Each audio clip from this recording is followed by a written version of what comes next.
Hey, what's up, everyone? Happy Monday. It's about that 5:30 hour. You're probably stuck in traffic. We're going to get after that shit today, have a lot of fun. We've got a great one for you today.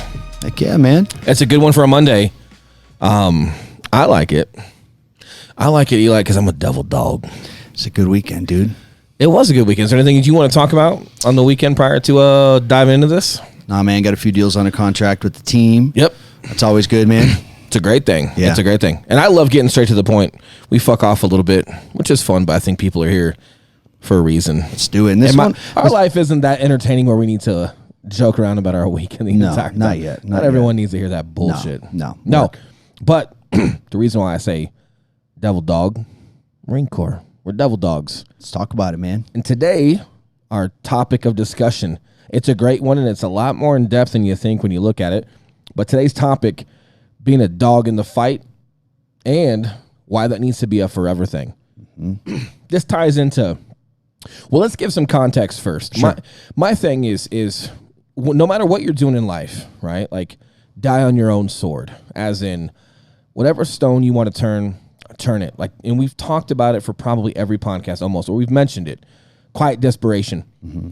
Getting married, having kids, or not even just that, but just, having some passions or desires or some what ifs, but then like you never get off that porch and try them. And even if you fucking suck, you suck ass at it, and it's not your thing, or you're great at it, but you hate it. Like, for example, you might be able to speak to this. I was helping a buddy with a gym franchise before, and for about 30 days, we crushed sales.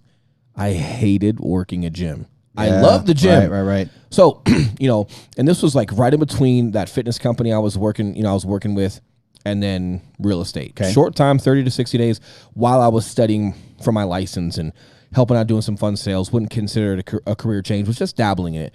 And I hated working a gym. I could not stand it. What'd you hate about it? It became a job, because you're signing up memberships and you're cleaning bathrooms and you're chasing numbers. It wasn't about culture. It was like, how many we get today? How many? Right. Dude, I was signing up like 30 people a day at Walmart. Crazy shit, right? But again, it didn't matter what number you turned out that day. It was just for that day. Tomorrow, what are your numbers? What are your numbers? What are your numbers? Can't stand it. I wanted a culture. However, it was not my business model. And I was not there to stay. It was not my thing. So I crushed, and I left it where it lied, but I had no control over it, man. It was not mine. It was a corporate thing. It was a franchise. It just became a job. I wasn't working out in the gym. I was cleaning toilets and replacing paper towel, and being at the gym all day made me not want to get my workout in. Right. Because that's number one, man. It's another hour and a half I'm going to be there. Been there. Right. Not good. So with that being said, I know, like, even it's not just about, I suck at something, because we're going to get into that shit today.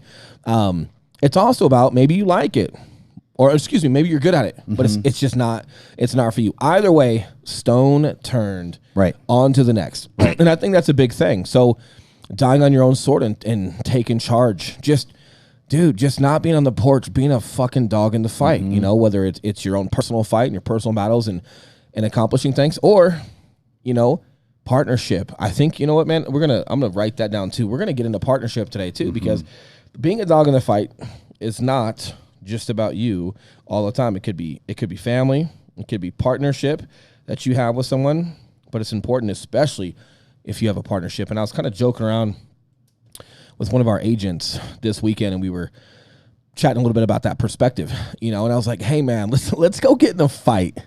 He's like, what? I'm like, yeah, dude. Not the fight, a fight. A fight, literal. We did not. Nobody worry. Could have, though. Right. We would have won.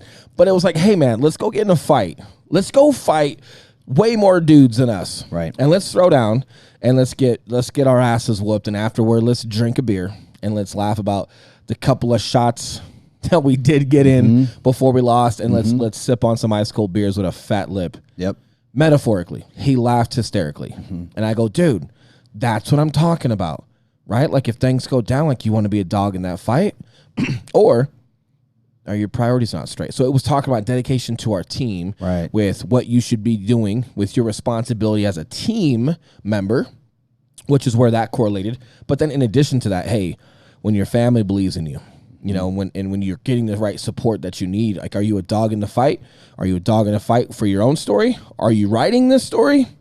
Or you keep reading someone else's story? Or does reading other stuff so much entertain and satisfy, at least temporarily, you not writing your own? I can speak to that too. Right. But either way, like, go for broke, win or lose, like whatever statement, whatever cliche thing you have, you want to say and mention to that, cool. But I think the context is clear, right? Like, just be a dog in the fight with your own life and be a dog in the fight when you're part of something. And this correlates to a leader. And it actually correlates more to a leader, because if you haven't been a dog in the fight, you're not going to lead one. 100% you're not. It's true. So we're going to kind of get into that. I got a funny story for this. And this is, man, it used to be embarrassing. Now it's just fucking funny. That's a good point to get to, man. There's so much embarrassing shit that I've done. And when you can openly talk about it, it's like, this feels nice. Like Eli being homeschooled. Yeah, and pooping on my shirt and all sorts of things. If you had, what episode was that? Bro, I've got more. I've got more. We got a lot. Cool. We got a lot of episodes to go through. I got more. Good. All right. Well, we'll get to those. Yeah. So not, but here's my thing. I'm gonna read this, if I may. If you guys can bear with me, I'm gonna read a review we got on iTunes, because I think it's relevant for today. So we're going to go to, let's see here, go to the bottom here. All right, more. All right, so I'm going to read you guys, to the Tactical Realtor. Appreciate the review, man. Appreciate you taking time to listening to our podcast. He actually stumbled across ours, maybe from a recommendation. I think he's in Connecticut, unless I'm looking him up inappropriate or incorrectly. However, Tactical Realtor, appreciate the 5 stars. Here's what it says, and this is why not being romantic or not acting like you have a secret sauce or not even talking about like your own imperfections matters. It's more relatable when you're still human, which we all are. He says, rarely do you stumble across a podcast that actually talks about the real struggles you are currently going through. DayOneDollarZero, in my opinion, gives the best actionable advice you can get when building an empire from the ground up. Best thing about it is they are still in their own process. They aren't guys that have already, quote unquote, made it. Will and Eli are at a level that literally anyone can achieve. Agreed. And they discuss how they get there and what it takes. I've listened to several of their podcasts where they talk about struggles that I myself am currently facing. They both have differing perspectives on some parts of how to handle certain situations, which is great because it goes to show that there are more than one way to handling your issues. The point is just handling them. I highly recommend the podcast to everyone, whether you're an entrepreneur, W-2 employee, stay-at-home mom or dad, and everyone in between. This podcast will help you better yourself in all aspects. I love that it said currently, and I love that it said, like, I took no offense when this dude is like, hey, they're at a level of success anyone can achieve. Right. Listen, I'm all about entrepreneur being a talent, not just something that you're ambitious about. Different podcast. But I do agree that regardless of what we've accomplished, I don't think we're at a level to where it's now talent. Like, we talk about professional athletes. Maybe we're playing some high school baseball varsity right now. Yep. Where a lot of people can achieve that. We are not baseball Hall of Famers in the entrepreneur world where it's hard work and dedication and practice and a significant amount of talent. I don't think we've proved that yet. Right. So I'm super, super appreciative of that review. I felt it was super accurate, and I'm glad it is there. Now, that being said, I like it because we talk about our flaws, man. We talk about stupid shit that we were fearful of or this or that. So getting into this story, and it's going to cover a little bit of culture today. It's going to talk about being a dog in the fight. I was physically fighting in the pool. So some of it's physical, but a lot of it's metaphorical. But either way, the culmination of today and my mission for the podcast today is to really iterate to people how much fight that you got in you, making the decision to put that fight in, how to be resourceful to help people spot you, in that fight, and why it's a forever thing. Because as you become a leader, it's even more of a dog in the fight. And I think it's going to be good for, this is a good one for both of us, our perspective, because I think both you and I, ultimately we've ended up at the same place as far as the fight, and we both have the same mentality, but we each got there from completely different backgrounds and completely different ways. Which again, just like that review said, different perspectives, which gives some balance. Maybe people are super pretty like you, Eli. Anyone can get there, And man. maybe some people have had their face run into a truck a few times like me, and they Whatever, get me and they feel me. Whatever. And dude, you can't keep building it up like that, because then people on the podcast, they're gonna actually see me and they're gonna be like, "Oh, that dude ain't that pretty. What's Will talking about?" Which makes me even uglier if I'm uglier than No, you. So let's no, just keep you as pretty. Appreciate that. Tom Hardy, bro. Dude. For those of you guys who haven't seen Will, he's got an amazing Tom Hardy thing going on. Yeah, he's an actor, and he plays this guy that's like super rough and tough, and he's been ran through a fucking ringer. Yeah, that's you, bro. Attraction. The Yeah, real great. thing. Oh yeah, the real train. Yeah. The real thing. The real train. Sorry, fat. Let's not. All right. Here we go.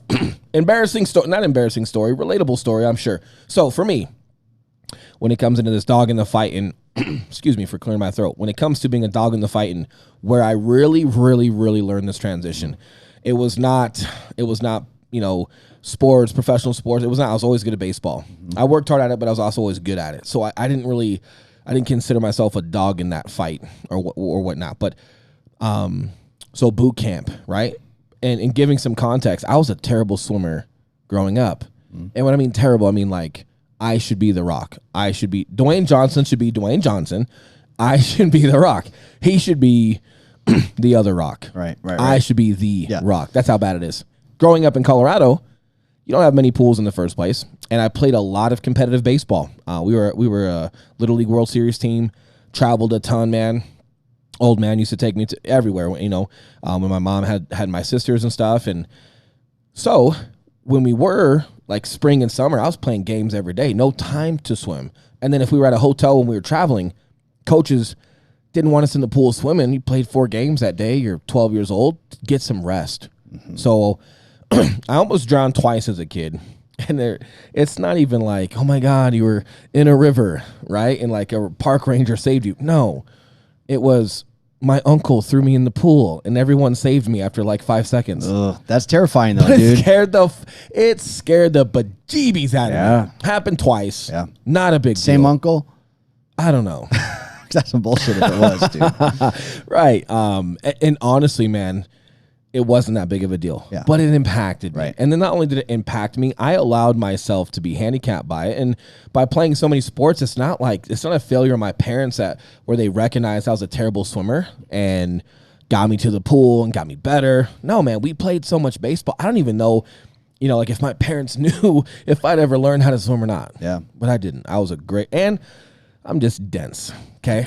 So I've always been a dense dude. Yeah. All right. We get the point. Right. Nothing romantic, nothing super, oh my God, I fell out of a car and almost, no. It was literally at a organized pool with lifeguards and I just freaked out for 5 seconds and my cousin and sister grabbed me and probably called me a bitch and helped me to the side. However, are you laughing? Watch it, bro. However, it impacted me. Yeah. So leading this into like adulthood, I decided to go to the Marine Corps. Right, and I ended up graduating high shooter out of boot camp, high physical. Were you 18 when you went in? How old were No, you? man, I was playing baseball for a while, so 19. Okay. 19. Okay. Maybe almost 20. 20. And why do I not remember that? Long time when was ago, I born? bro. Long time I ago. know. Don't make me do math. All right, math for Marines is not good. So graduated boot camp high shooter, right? Had a great physical fitness test. Great at like Marine Corps mixed martial arts. I was successful at everything, but I was the worst swimmer and I knew it was coming. So we get to like swim week and I think it's a week or 2 weeks long and it's I think it's the middle of the end of boot camp and you have enough time to prove yourself. Okay. I was enough to where I was recognized and I was doing stellar. I was doing a good job, man. I was kicking ass. And then the pool thing comes. Mm-hmm. And I knew enough about swimming to like, if you jump in and go to the bottom, once you get to the top, just swim to the side. Yeah. And by swim, I mean, if you can imagine being vertical in a pool, but still swimming with your arms. Like, does that make, I look like an L if my arm, right? Like an upside down L if my arm's at the bottom. Yeah. So here's the deal. Swim qual 4, it is nothing. You jump off a 15-foot platform into a 15 or 20-foot pool. Okay. You tread water for 5 minutes. You swim and then you just swim the length of the pool. 5 minutes is a long time though. Yeah, not really. Maybe it was 3 minutes. I mean, it was not hard. Water, yeah. But okay. Well, relative. It for me was. So you jump in. That's it. You jump in. You tread water for 5 minutes. and you're in the deep end. You swim the length of the pool. You get out. Congrats, you're swim call 4. Right. That's it. Okay.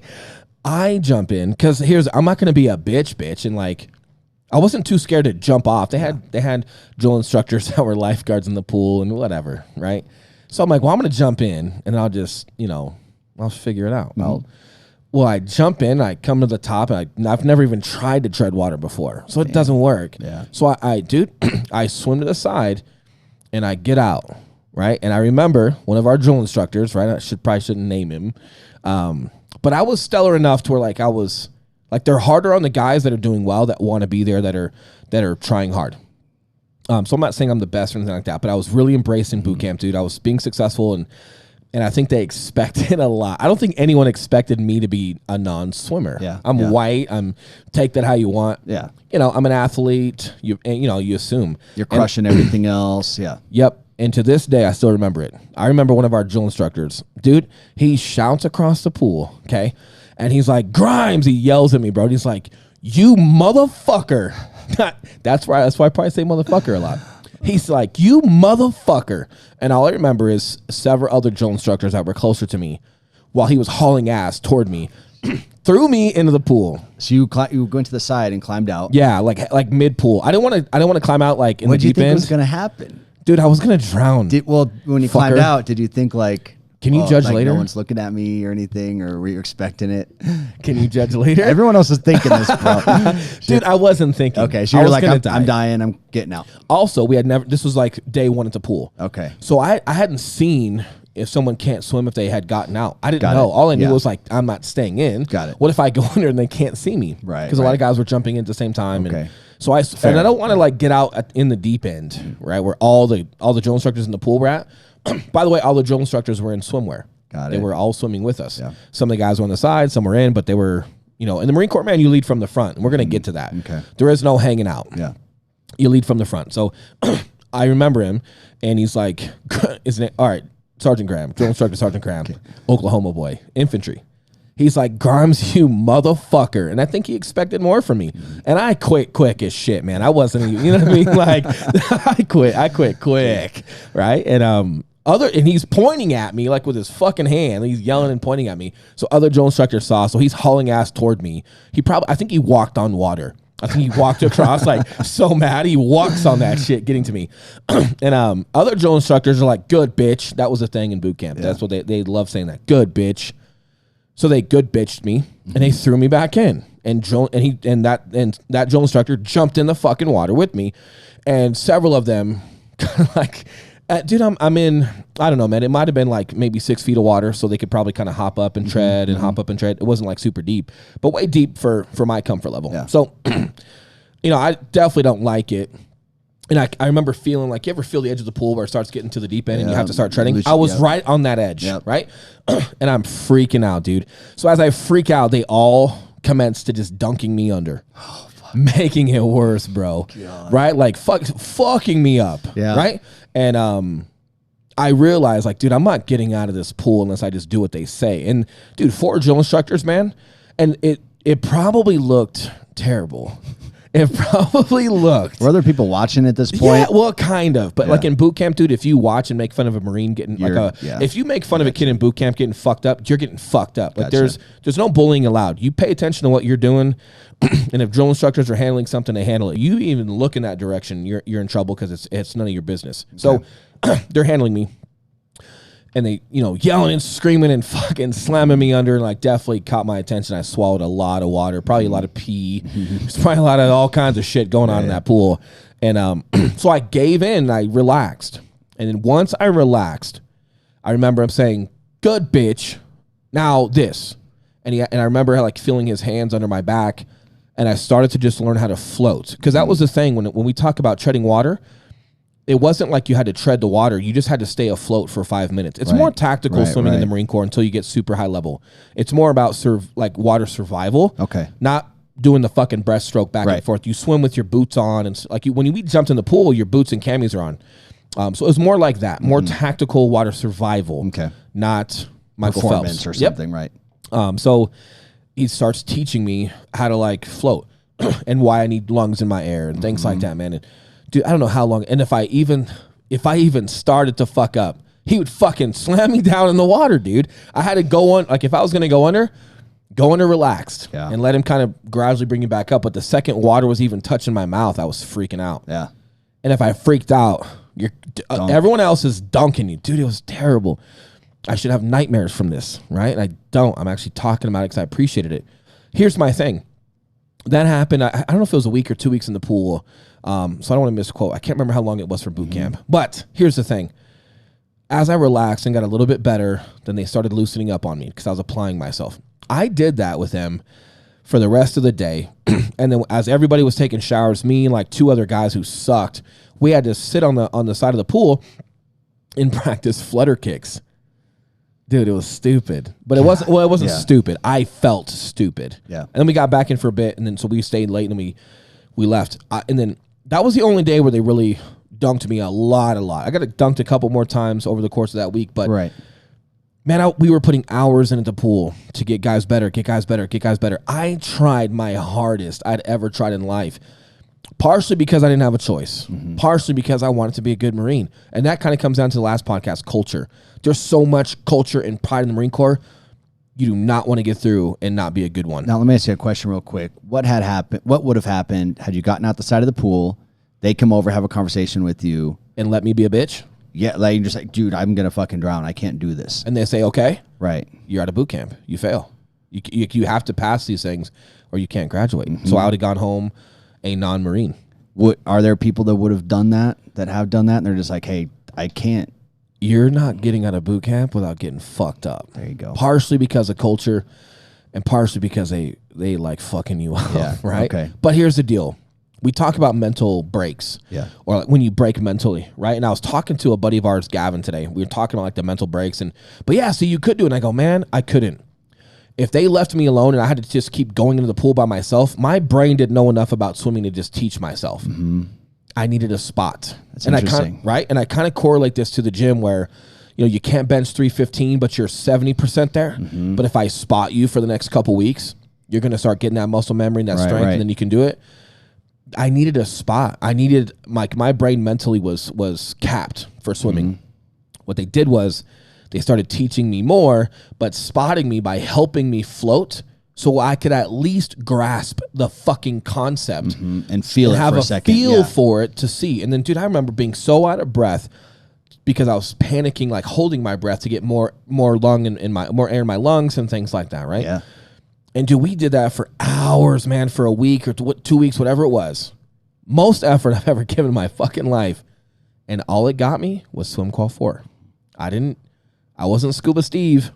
It was like, and we talk about this in entrepreneurship of like how hard you got to work, but then being patient as fuck. Dude, I end up, before like I got attached to SOCOM and all that, I ended up being swim qual 2, and you got to go through the helo dunker, whole other nightmare. They dunk a helicopter in a super big pool, blindfolded, and you tips upside down, and you got to find your way out. It's weird. Good God, man. Yeah, but, so the best I ever got was 2, which is still nothing them. And there's guys that are mountains above that. But here's my thing.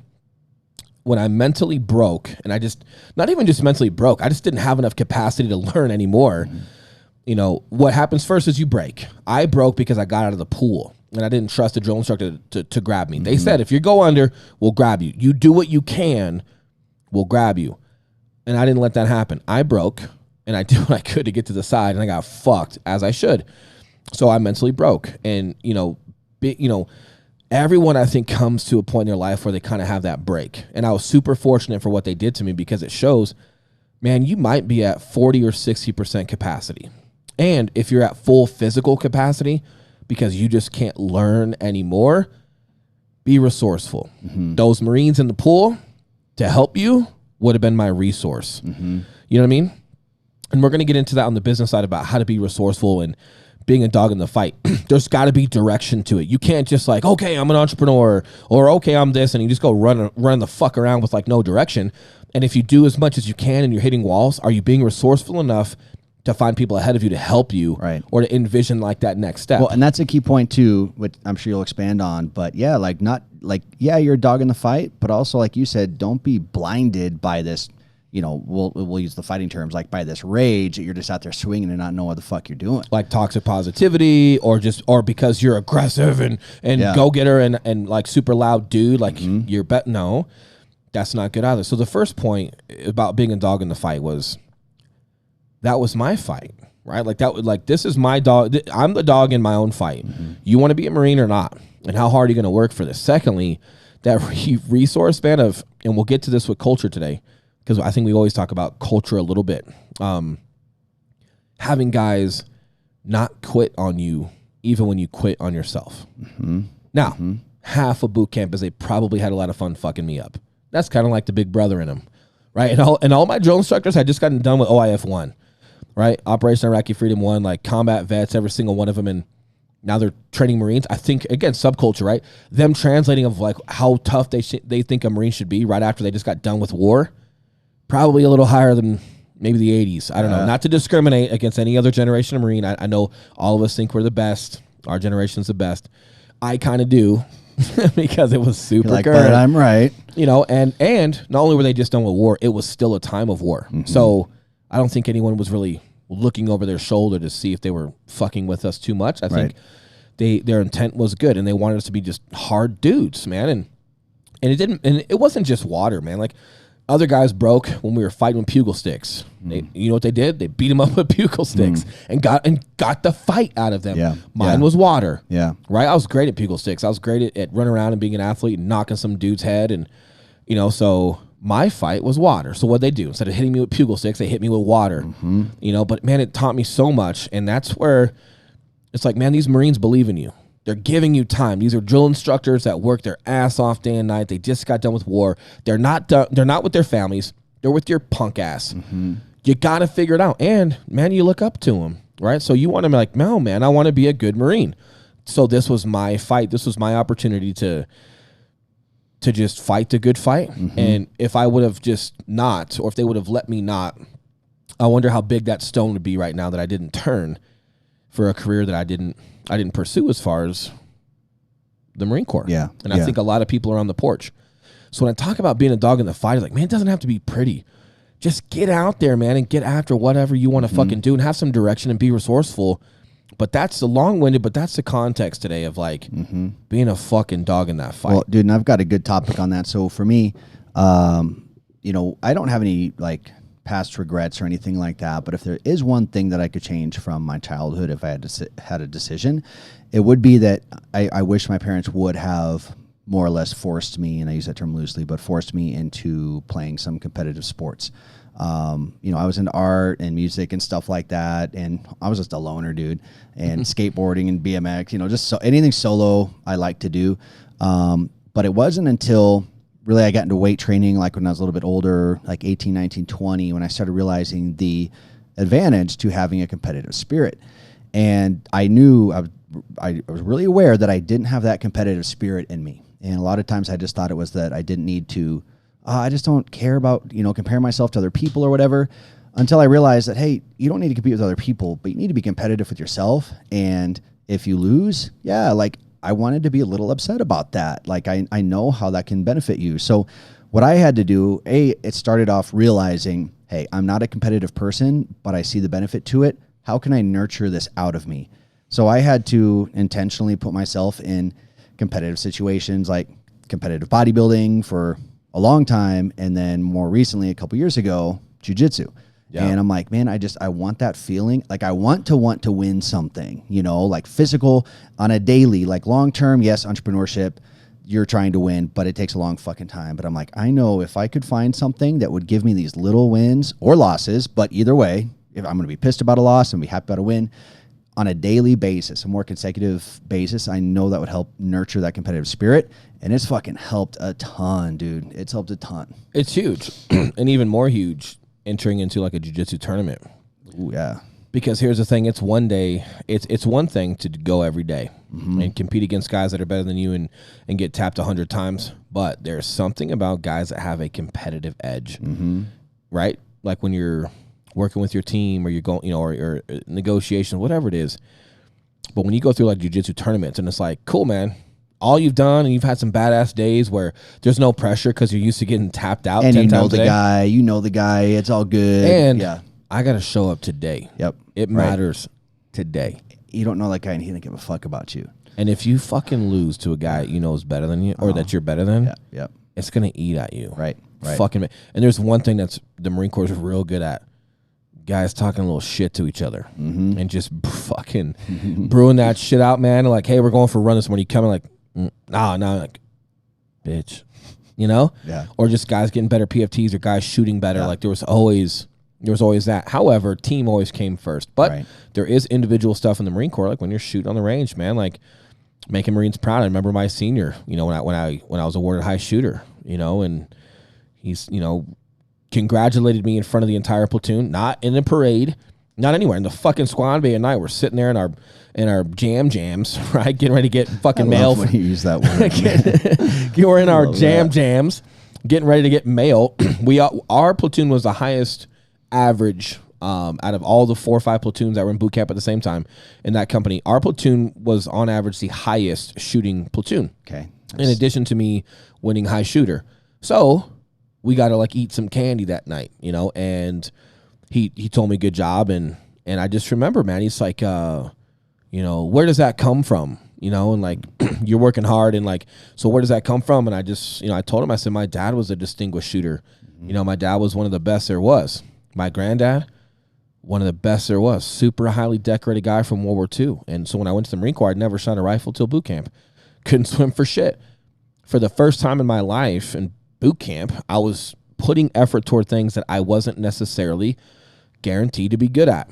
And it taught me a lot about myself. It taught me a lot about overcoming some fear and how hard you can actually work at something.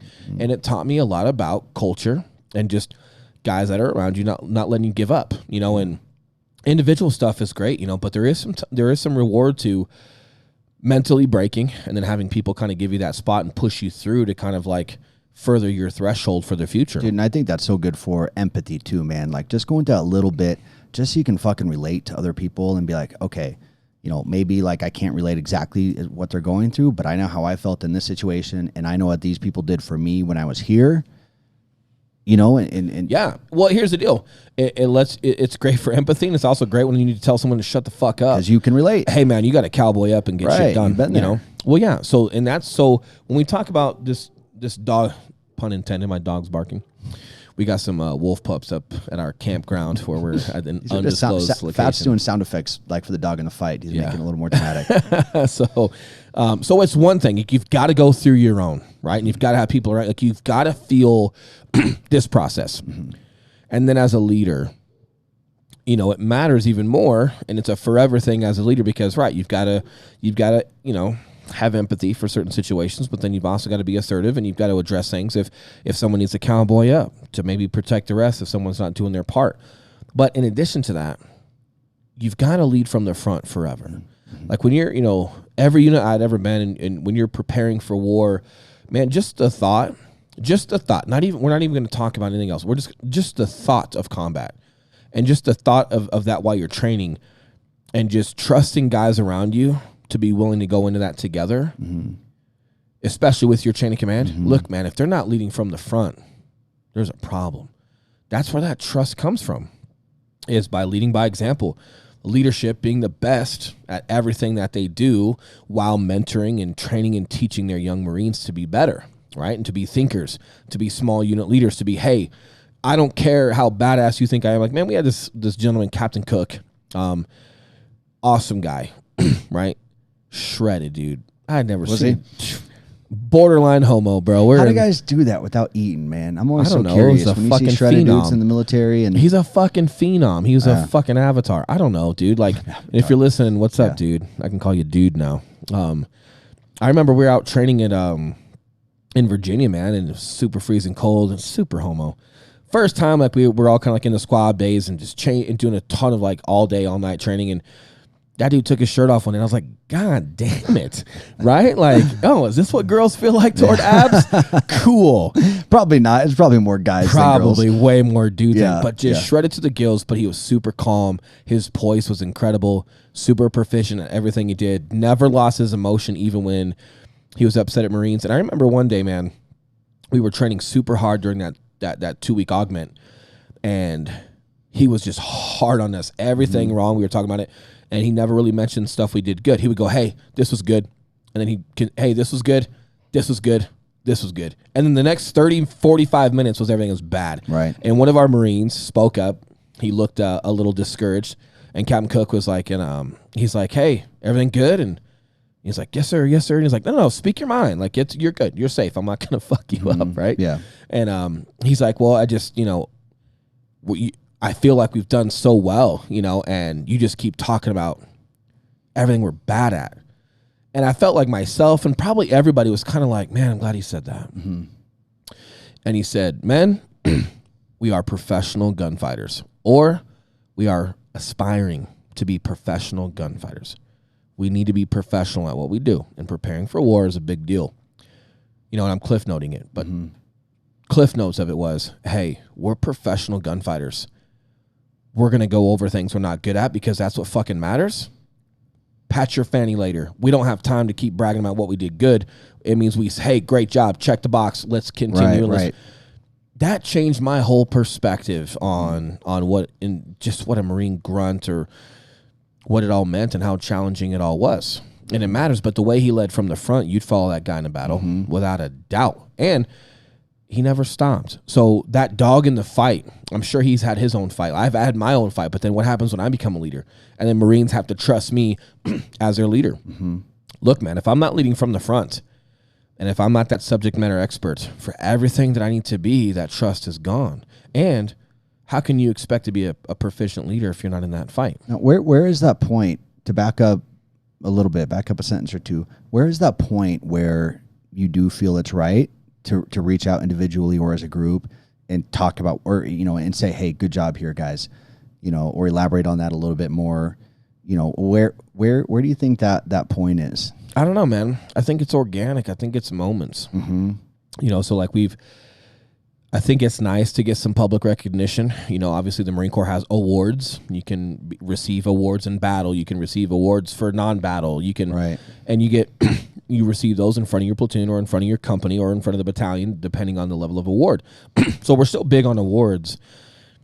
They're just hard as shit to get. And there's a time and place, but ultimately you still love the recognition amongst your peers. So like when you and I are having team meetings, we've got an agent that's kicking some ass or doing some great things. Like we honorable mention, like, hey, so-and-so was doing some great things. Here's what they've been up to, and here's what they're achieving.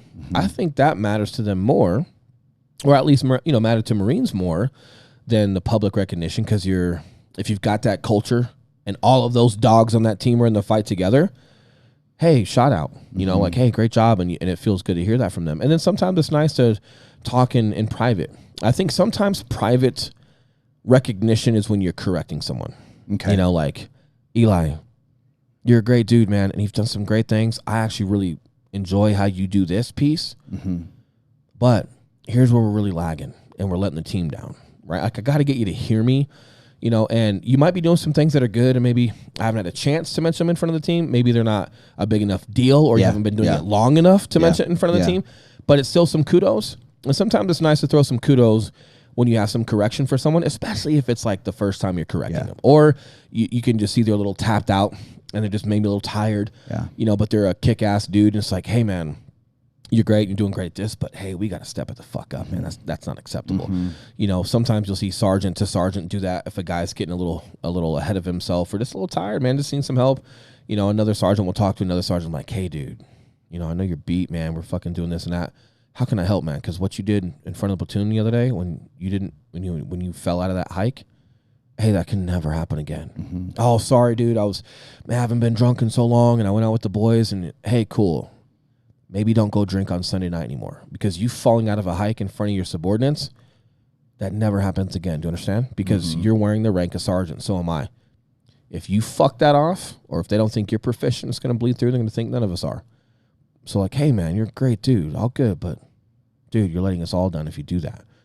I like when there's some privacy to some correction and then but throwing some compliments. So some of it's organic and then some of it's planned. Like quarterly updates. Hey, so-and-so did this many deals. So-and-so did this much, revenue. There's still going to be awards like that, but I think the peer stuff is most important. Okay. Yeah. And again, I think it's organic to the situation. Like when you and I give compliments to the team in team meetings, I don't think they're planned. I think they're just current. They come up. Yeah. Well, and I think that's one thing that I've struggled with because and I mean, this, and I've talked about this a lot, that just from being so positive in groups, I think that's made me have a hard time correcting people because I feel like I'm at one extreme, and then even just having not even a super serious conversation, but something like you said, like, hey, this is affecting the team. I noticed this. We need to be better. That even feels like an extremely negative conversation because I was so extreme on the positive side.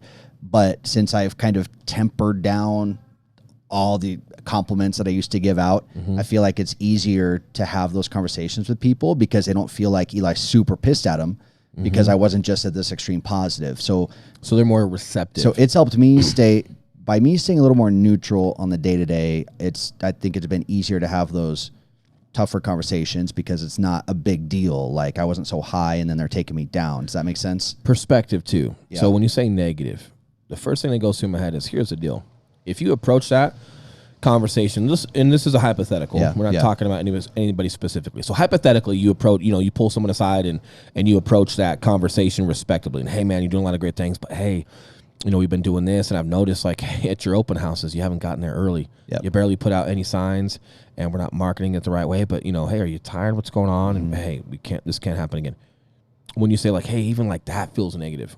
The only thing negative that can come from that is how that person takes it, right, and chooses to get better or not get better from it. However they receive that and what they do with it is the only thing that can be negative. You being honest with someone and pointing some things out, we all need those checks, including myself included. We all need those sometimes. So it's a positive. I'm super excited to tell someone where we're at or if something can be highlighted, especially if it's not a reprimand. If I'm not writing you up, if I'm not publicly reprimanding you, if I'm not firing you, I'm just giving you that nudge like, hey, man, you're awesome, but open houses, let's chat, right? For feedback, an example. critiquing. Man, I'm excited about that because, I got nothing bad to say about you. I think you just need a little nudge. Hey, you're a little tired or burnt out or disorganized, whatever it is, cool. So I want to give you that nudge, and I'm super excited to give it to you because I'm expecting that you're going to take that super positive and adjust what you're doing and be even better than you already are. There you go. Unless you don't. Yeah. But if you don't, hey, cool, noted. I'm not mad at you. I'm not going to emotionally attack you or get all crazy about it. And it's not that I don't get emotional when I talk. Sometimes I give a little rah-rah here and there if you need a kick in the ass.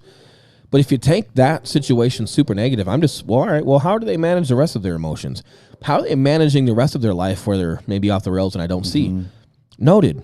And there's only going to be so many times where I'm trying to help you out or do something like that where I feel like it's needed because I don't think we micromanage. I think we let guys on the team be guys and girls be themselves.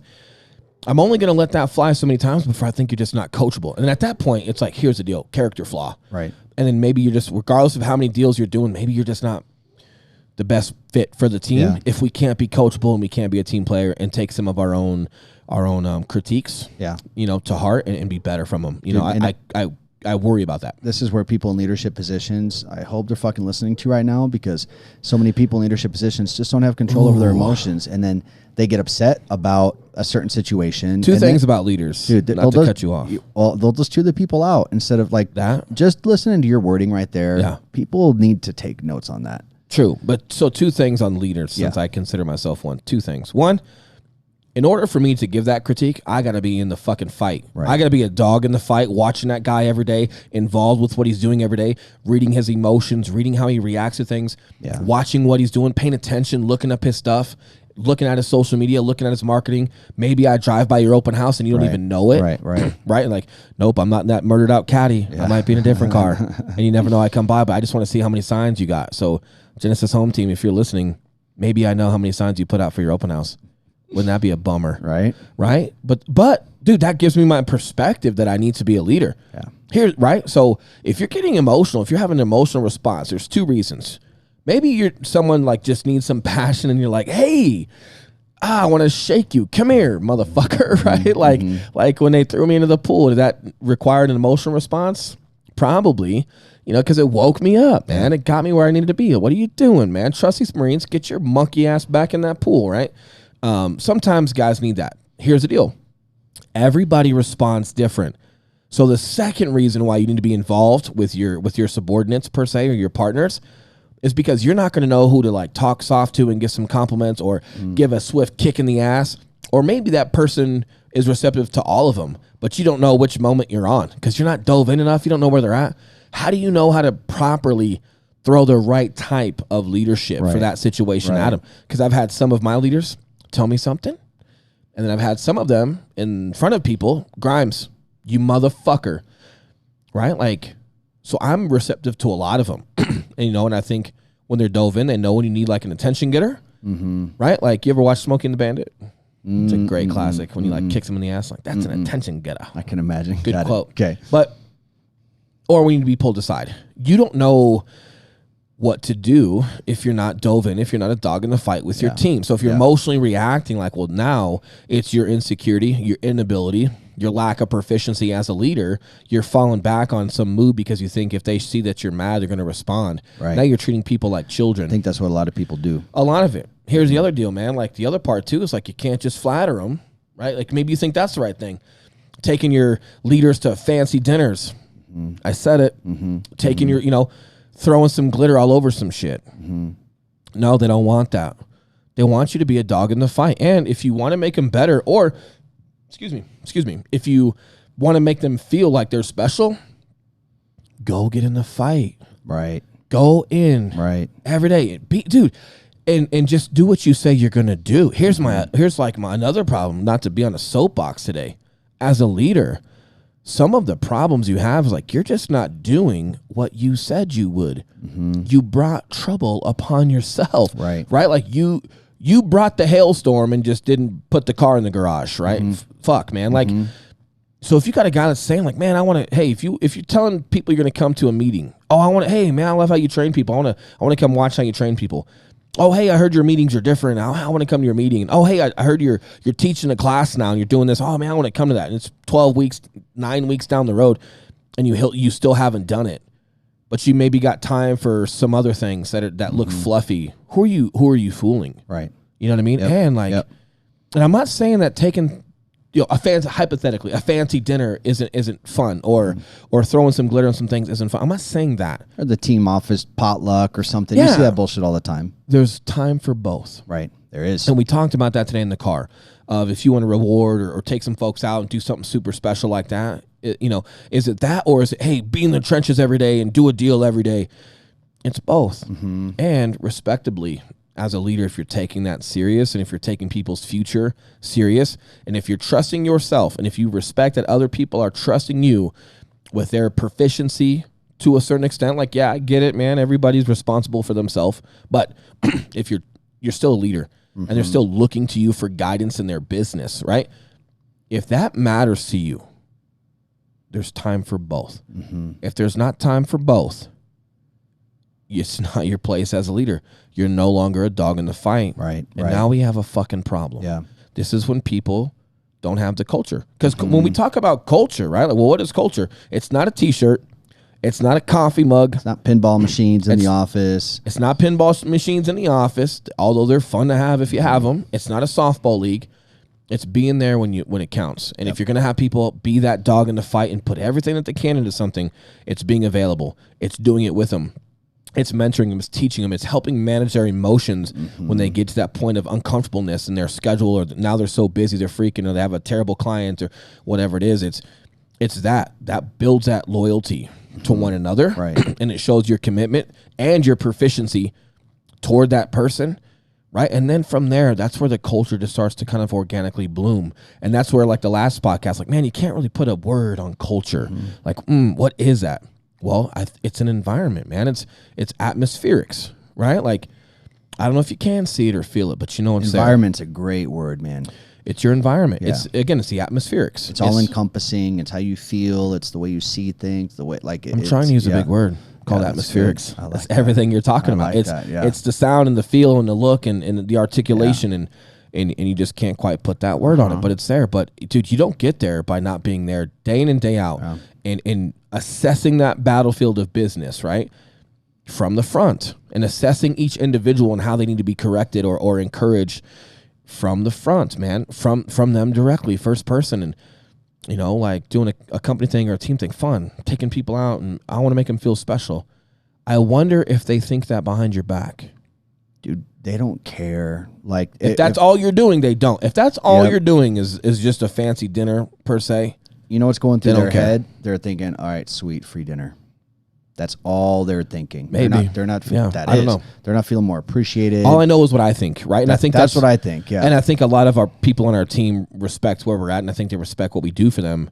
So I think it is a little bit more common than most. But staying in my lane for what I think, yeah, man, that's how I think if I have leadership doing that. And you and I, what I love about our team, man, is like we do so much shit, bro. Yeah, so much shit, and such a variety of things. Like we're not just in real estate and trying to do as many fucking deals as possible. Like between our video and our podcast and like fitness and just everything that we're involved in, man.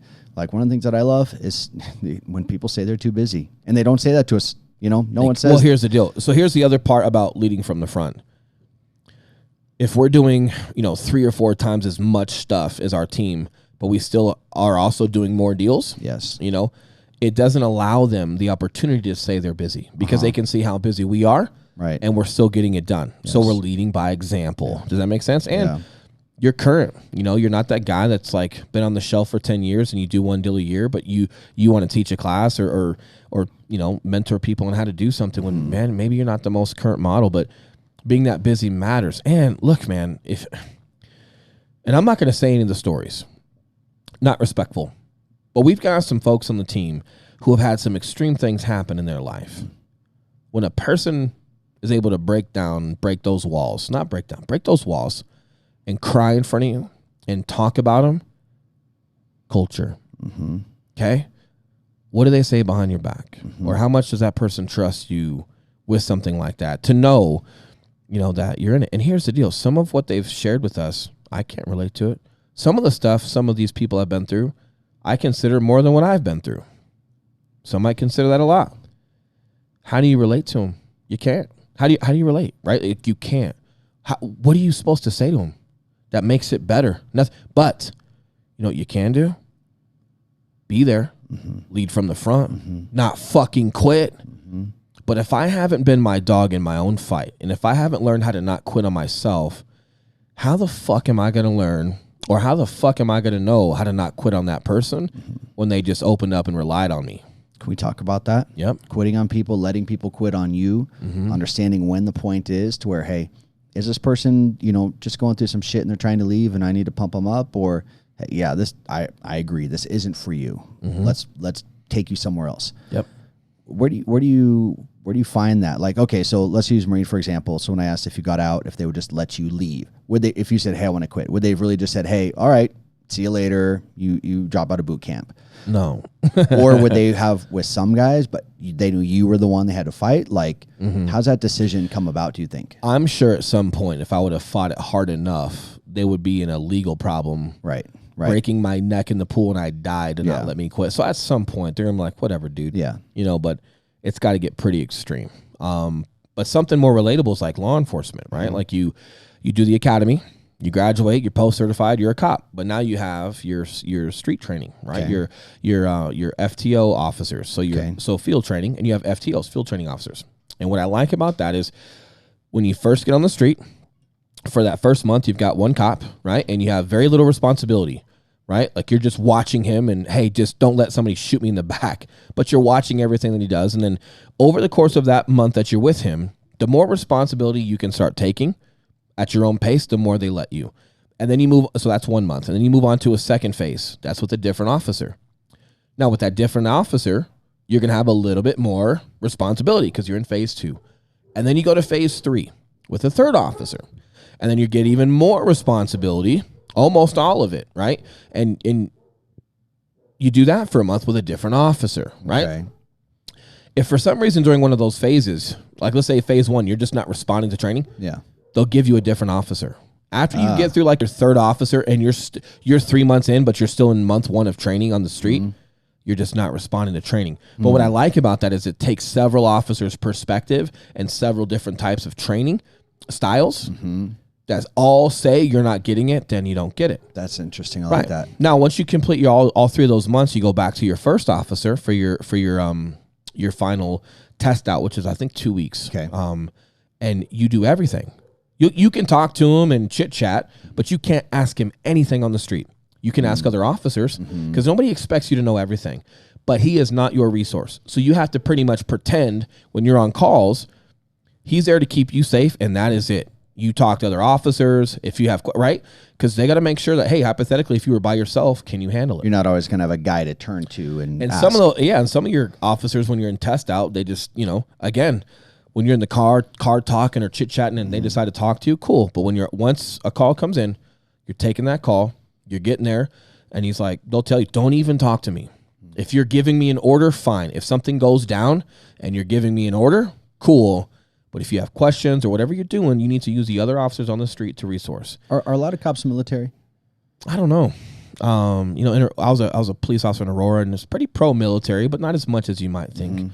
They're kind of scared of us, man. They don't, the PTSD, for lack of a better term, was a big epidemic, for my era of military. And sometimes they shy away from military because they don't want you being crazy on the street. So you go through a couple more psych evals. But hey, here I am, right? Right. But no, all jokes aside, yeah, man. I think it's law enforcement's pretty military because you gravitate to it, not because it's so much of like they want you. Right. It's because that's what they're getting. Whole nother gamut when we talk about recruiting. But correlating that back to like you and I, man, it's like if I'm doing all I can with all of my tools, and then you're also seeing patterns in people, and you're trying your best, and you're completely different than me, and you and I are both seeing in someone that they're just not there. We've just got that many more layers that we covered before someone's not on the team. Does that make sense? Yeah. And it's the same way they did in law enforcement. It's good to get different perspectives that are still trying to, because you got to be fundamentally sound. But they give you several different officers to try to get you to respond to someone. And if you can't respond, then you just can't respond. The perspective is huge, man, because there's been comments that you make about people, and then I'm like, oh, shit, you're right. Like, I see that. I didn't see that before. You're just not looking for it. Yeah. You got to have that leadership hat on, right? And no disrespect to you, man. Yeah. I've been in that leadership role for a long time, 14 years. Right. I think I'm pretty emotionally engaged. I think I'm pretty emotionally intelligent. I'm really good with pattern recognition. So I'm really good at saying something and watching how someone responds to it for the next 3 weeks. Yeah. I'm really good at driving by your open houses, not in my car, to see if you're putting out open house signs, right? Like, I'm just good at watching what you're doing when maybe you don't think I'm watching. Not to judge you, but to just to see where you're responding, and knowing whatever you say in front of my face or whatever makes the problem okay right now, I understand that that's the mission sometimes.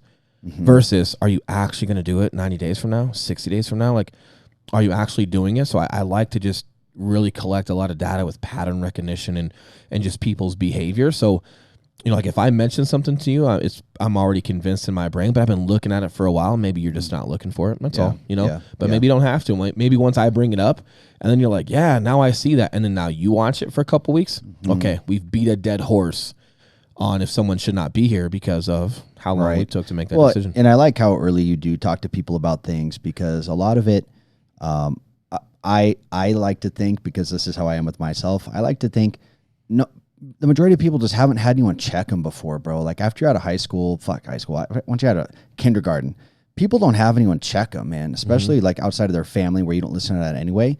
So in my mind, I'm always thinking, I love that you do it, but because you don't just like cut them right away or flip out, you drop little hints to people.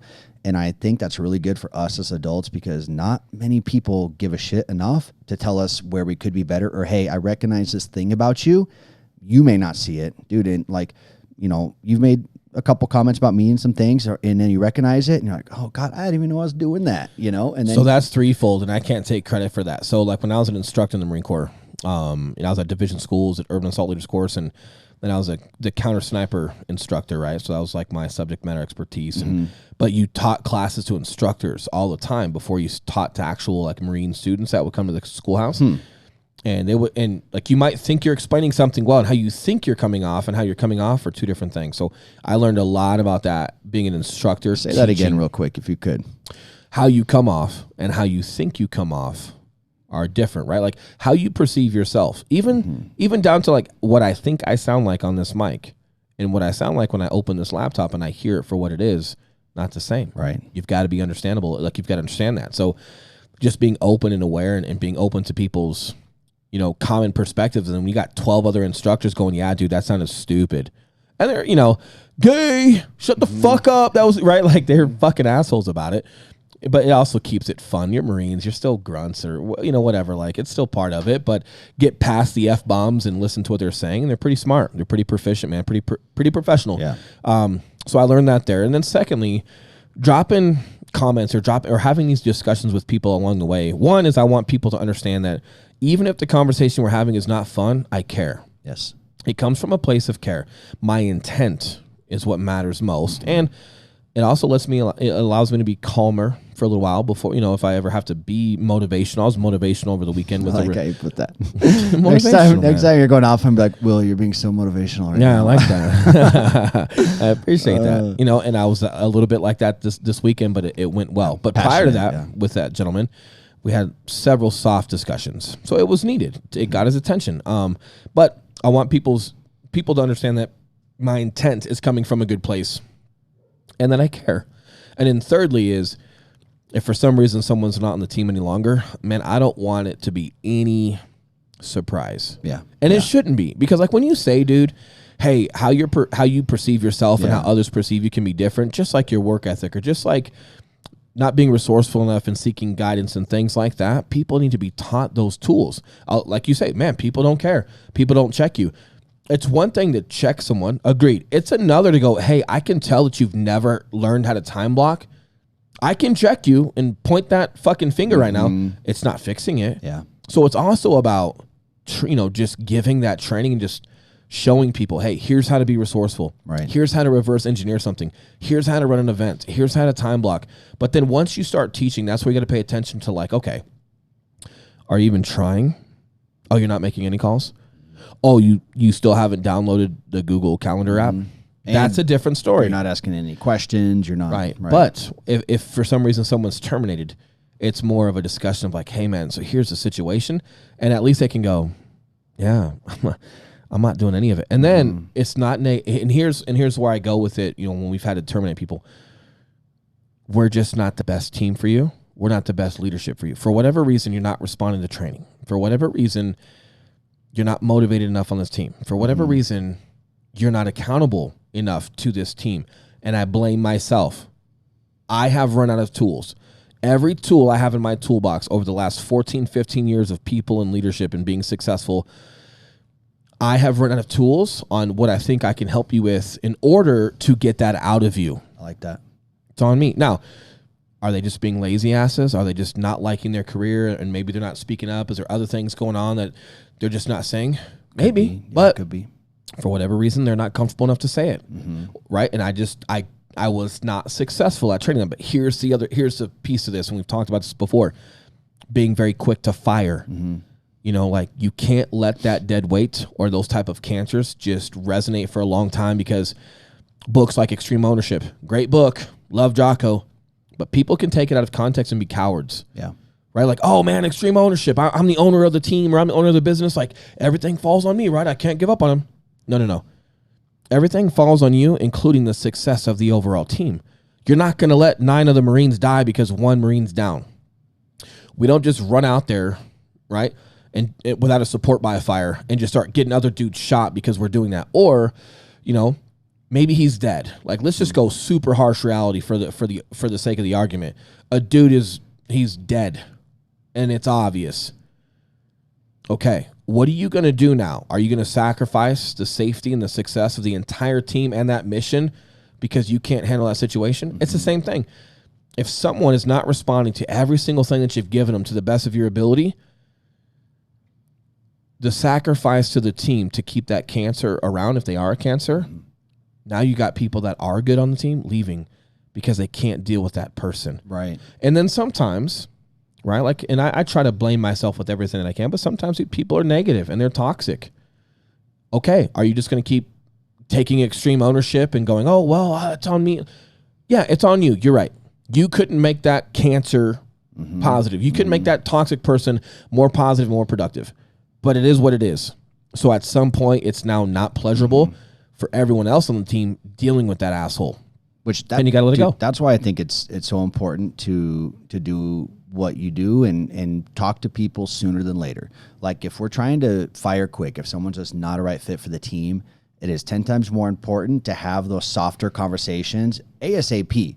Because if you don't have those right away, you ain't firing quick, man. That's going to grow and grow and grow. But if you have those right out of the gate, as soon as you see something, chance to correct it, chance to correct it, chance to correct it. Okay, we're not right. Man, you're still able to fire quick and have those conversations to know you actually did everything you could do. And that's the accountability piece. Right. People also need to know where that line is drawn. Hey, here's what we're not going to do. Right? Hey, love you. Don't ever do that again. Right? Sometimes there's talks for that, right? And you have to protect the people that are loyal to the team. Like, if you want to keep your culture that you think you have, don't look at a dollar sign.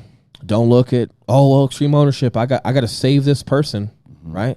No, man, because you can end up sacrificing the people that are loyal to your team, that do work hard, that do appreciate, that do contribute to the culture. And now maybe they like you, but they can't stand team meetings because they got these two assholes in there and they don't want to be around.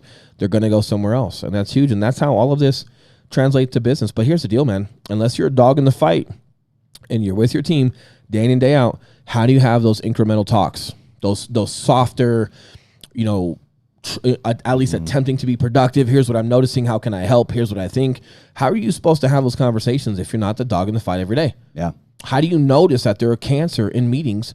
Or how do you notice that they're not doing their part at an open house because you're not, Dick fucking Tracy driving around seeing what they're doing? Right. How do you know? Right. You don't know. You're going to take everyone to dinner. Okay. But it's not culture. You're not a dog in the fight. And I question if you've had your own fight or if maybe things because of the market or how you decided to grow just came easier. Yeah. And maybe now because personal branding is popping off, and now because hypothetically, or not hypothetically, but given, like we do real estate, so we can relate to real estate. Dude, it's not just about big brands anymore. We work for Remax. We work for here. Like, people don't necessarily just trust that. They want to know, like, what kind of value are you bringing to make my experience and my productivity better? Yep. Period. Right? Personal brands are blowing up. Internet, social media, podcasts, ability to leverage and scale yourself is dangerous. So, when you've got these bigger leaders that are out there, what are they doing besides providing a name? You no longer need that name to be successful. Right? It's the same thing like in the music industry. Dude, people are getting picked up off of Instagram, off of Twitter, off of YouTube. I love it, bro. I love it. It's not just 5 people at the top now with Sony and all these other big labels that just get a say whether you're in or not. Yeah. Oh, now the people get a say? Dude, it's the same thing when they're watching real estate. Yeah. Oh, people don't have to just look at Remax or Keller Williams or Berkshire or whatever it is to have that. They can actually watch someone build a personal brand and build value because they can scale it online. Yeah. Fuck. I love it, dude. I love it. I do too. Yeah. Dangerous. So maybe growing your real estate company has been easy for however long. And maybe it grew smooth because people were entrusting you and you've got a good name behind you. Cool. Now what? This might be the first time you've ever had to be a dog in your fight while lacking being a dog in everyone else's fight, and you haven't figured it out yet. And that next incremental growth might not come. If you're not that dog in the fight and you're aware, like, hey, I've had my company for 30 years. I'm just not at that point anymore. I don't want to be doing those things, and I can't watch my team like this. Rather, I don't want to be watching my team like this. You need to get some fucking true leadership in place to where they actually can. Absolutely. Gary Vee, I'm not quoting him. I don't know who started, but he used to use this term half pregnant. A little harsh because, miscarriages and some things that are out there. I don't want to use that term. Not because I'm a pussy. But obviously I cuss all over this podcast, but I'm very sensitive to certain situations, right? Probably not the best phrase to use. I think everyone kind of gets what you're saying. We can use one foot in, one foot out. Here's my deal. People are relying on you, okay?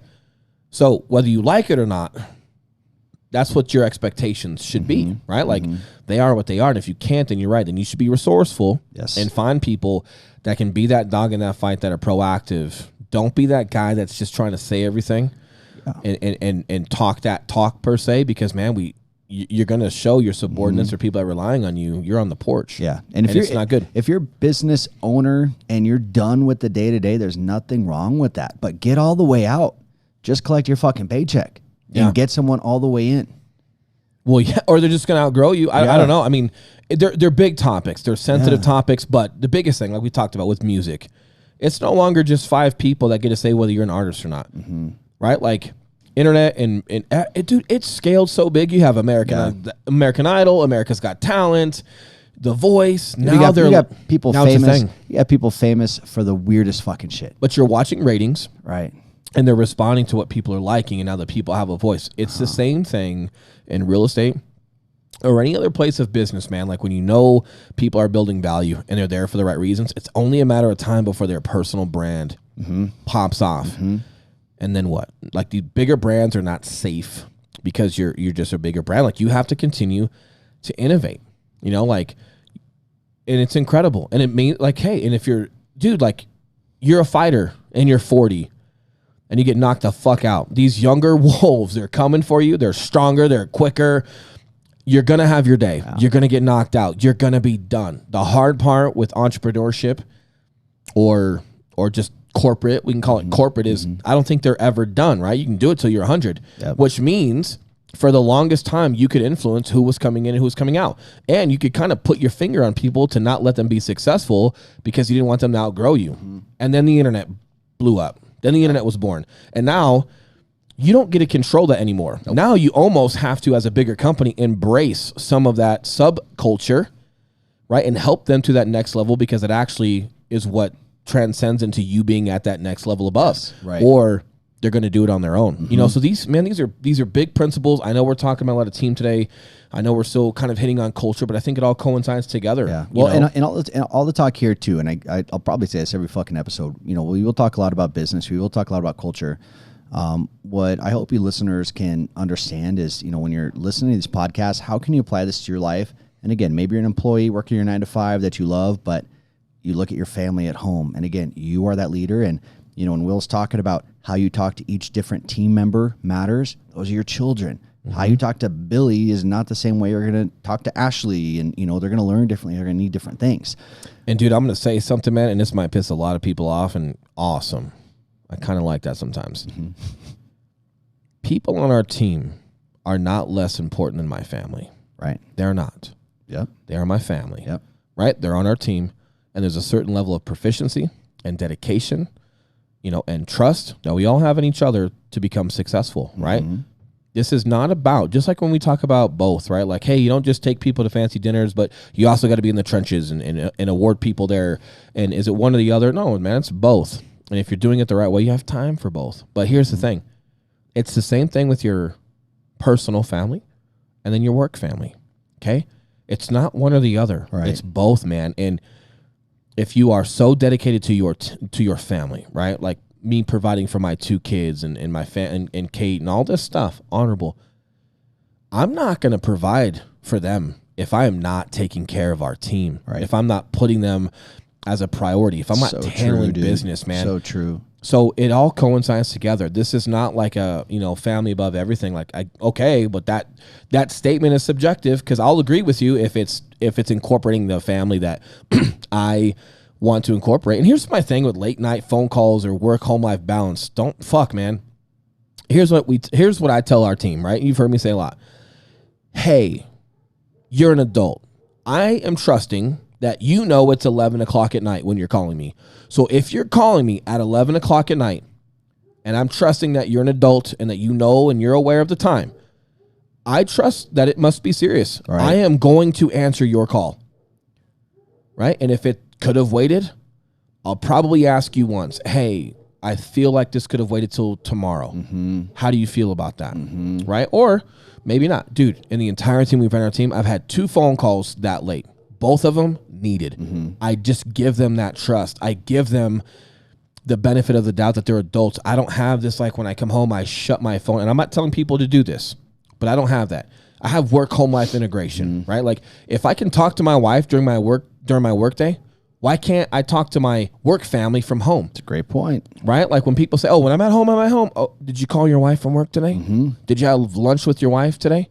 Did you get a FaceTime from your wife today? Did you get a text from your wife today? Oh, you weren't 100% work. Oh, you got some of that during your workday. And did you work every single minute of your workday? Right. Oh, no. Like you took a shit in there somewhere, right? Yeah. Like Okay, then why would you think that everything from work has to be absent once you're home? I think what you have to do with your spouse is, Kate, trust if Will picks up his phone while he's home, whether it's 7 o'clock at night or 11 or 12 o'clock at night, she's trusting that I know I'm home. I know I'm with my kids. If I choose to answer that phone, she's expecting that it must be needed. Right. She is not doubting me. Right. Now, the responsibility I have is I have to respect her, the fact that if I do answer my call and then it was not needed, but that person called and I trusted them to call because they know it's 11 o'clock at night, I now need to have that conversation with that person so it doesn't happen again. Guess what? It's never happened. Mm-hmm. She's never doubted me. And giving the team that freedom, I've never had a problem. And I've never just been like outworking myself at home once I'm home. Mm-hmm. We'll handle contracts if it's competitive for offers, and that's one thing, right? Very rarely has something just popped up late at night that took me away from family. And when it has happened, it was needed. Right. I'm fucking super stoked I took that phone call. Right. So, man, I get jazzed up about that kind of stuff too, man. Mm-hmm. But it all comes down to the type of leader and how involved you are, man. Are you a dog in that fight? Mm-hmm. Right? Like, and it, I get dude, I get passionate about it, but it's because I've had people be that for me, which then bleeds through. But we're having a lot of success, you know, and I think it's like, man, just like the Marine Corps, like being a grunt, dude, being an 03, right? Being a fucking grunt. Does being coordinated and having some athletic ability help and being conditioned help? Yes, it's needed. It helps. But there is something about stomaching that life, right? Okay, entrepreneurship, business. Does having some talent and some attributes that can contribute to that, does that help? Is some of that like needed? Yeah. But there is a stomach for entrepreneurship and what you have to shoulder and what you have to stomach for a lot of that. It's not for everybody, you know, and that matters more than anything else. And I think people know if you're stomaching it. And I think people know if you're there for the right reason. And I get super jazzy about it because one of my pet peeves is allowing people to have trust in you and are expecting leadership from you, are expecting guidance from you, are listening to what you have to say, but you're not in their fight. You're not a dog in their fight. You're a dog. You might be a dog in your fight trying to benefit from everyone below you, but you're not a dog in their fight. Mm-hmm. Right? And dude, we have a lot of people saying a lot of positive shit out there. And we've got people that we know personally that were in people's weddings. Yeah. Might have fucked them. Yep. So again, man, like I don't like it, you know, and I hope podcasting, you know, just doing stuff with our team through social media, through building our culture and word of mouth. I hope, man, that whatever influence that we do have at whatever level it is, if we don't ever grow past 12 agents, if we never go anywhere further, we just maintain what we have because that's what was in store for us and whatever it may be, cool, fine. I turned every stone and this is just what it is. I do want to make sure that the integrity behind what we were doing and how well we prioritize people mattered. And I hope people learn from it. And if you want to be a leader or if you want to go out and be an entrepreneur and then grow a business, you got to learn how to be a dog in your own fight and how to stomach it before you ever try to lead from the front and be a dog in someone else's fight. Mm-hmm. That's actually more important. Mm-hmm. But if you haven't gone through that, man, I don't know how you're fucking speaking that language. That's my biggest beef with that. Yeah, you know? dude. And I think that this can help a ton of people, man. Like, dude, even if you can just influence a few people to communicate with others better, you know, to be more self-aware, to learn how to give and receive criticism, and just to get better and make other people better around them and be okay being the bad guy sometimes, you know, a big one for me. Like, dude, just all those little things. And then, you know, being able to listen to you who's had all this leadership experience, but you can also articulate it well. Like, I think there's been a lot of good leaders out there, but like an artist, it's like you're a bomb ass artist, but you don't know how to tell, you don't know how to say how you do it. Mm-hmm. You're one of the few, man, that can actually articulate it very well, dude. And I think that's super beneficial for people because, you know, just like the guy in the review said, like, it is realistic, you know. It's not, you're not someone up on this pedestal that has done this forever ago. You're still in your fight, you're still growing, you're still doing all this stuff, but at the same time you can talk about these skills that you've learned. God damn, bro. Yeah. Well, here's the deal too. Like from Tosh, you know, if we talk about Tosh, I talk about Tosh a lot. You know, he gave me some food for thought. Always give me a lot of food for thought. Yeah, but be some food or some fucking pork in it. Hey, Tosh, if you're watching, dude, Eli's still mad at that pork belly, homie, whatever it was. No, that was delicious. It was awesome. We're posting that video again. No, man, he said, hey, listen, man, no one is ever too big, but no one is ever too small. I like that. Right? It's like, hey, as a man, if you're doing all you can with everything that you have and you got the integrity behind it, no one's above you, man. We're all human. Our shit stinks, right? And once you get to where you think you're going, no one's too small. Don't be a fucking idiot, man. Don't forget where you came from. No one is too small. And that's always hit home for me. And, like when we talk, and this is why it's so fun to document and do this, and, hey, Will, you articulate well and you this. Here's my deal. I feel like I'm a call it like you see it kind of guy. Mm-hmm. I call it like I see it. And I do all I can to make sure I do what I say I'm going to do. Mm-hmm. That's it. A lot of leaders get themselves in trouble because they run their fucking mouth. And I talk, bro. I talk, right? But I do what I say I'm going to do. And if I don't, I got to make it right. We're not perfect, but my batting average is pretty high with that. And that matters. And as long as your intent comes, even if you're got to make someone mad here and there, I get it, man. Like some quote unquote the bad guy. I don't use the word bad or negative too much. I don't think I'm the bad guy when I'm telling you what I think you need to hear. Yeah, right, I think I'm your saving grace before you go fuck something up. Yeah. You might just not like how this goes down. Kind of like medicine. You can call me the medicine man. It doesn't taste good, but listen, you need it. You're gonna die. Swallow this. Dude, you're like the big multivitamin that you take down. And you're like, remember those? I'm like an animal pack, and then it just sits here and burns for like 3 hours as it dissolves. Remember those animal packs with like 19 pills in them? Fucking Christ. I actually like those. Kind of like that, but it's nice to be that. And here's the deal, man. Like as long as you're intent with where you're correcting people, is good, then you're good. But you can't trust yourself, and you can't allow someone to trust in anything you're opening your mouth with, whether they want to hear it or not, if you haven't been in the trenches every day, right? Because you could blow smoke up someone's ass all the time and compliment them and think you're buying yourself time, but that doesn't matter any more than anything else if you haven't been in the trenches every single day, right? So I'm going to call it like you see it kind of guy, and I'm going to do the best that I can at, man, if I say I'm going to do something, and I do it. And if I can't, then I won't, know. And sometimes in entrepreneurship or business ownership gets fancy. Doesn't have to be fancy, man. Just call it like you see it.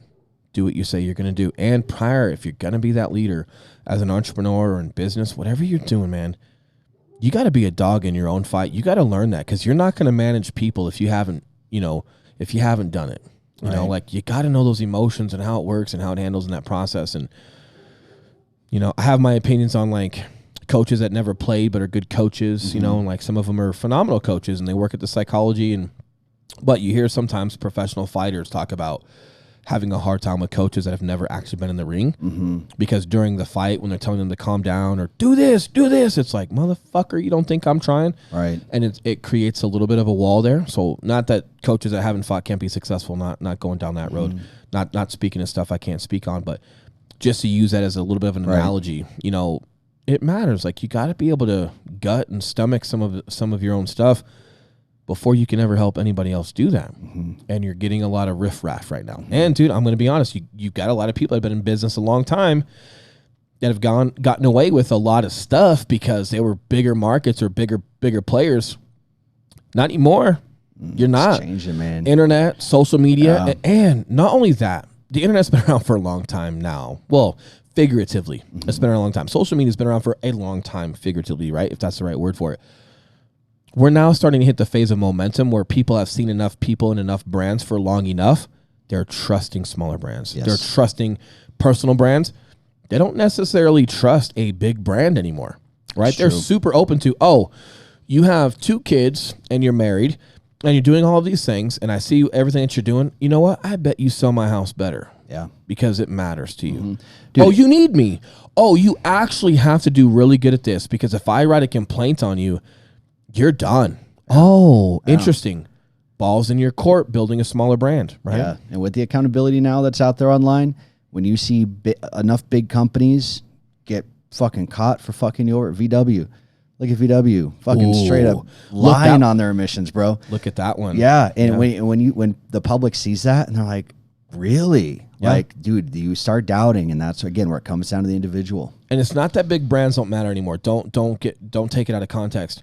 What I'm getting at is that big brand has to provide value, not only to consumers, but guess who their other consumer is?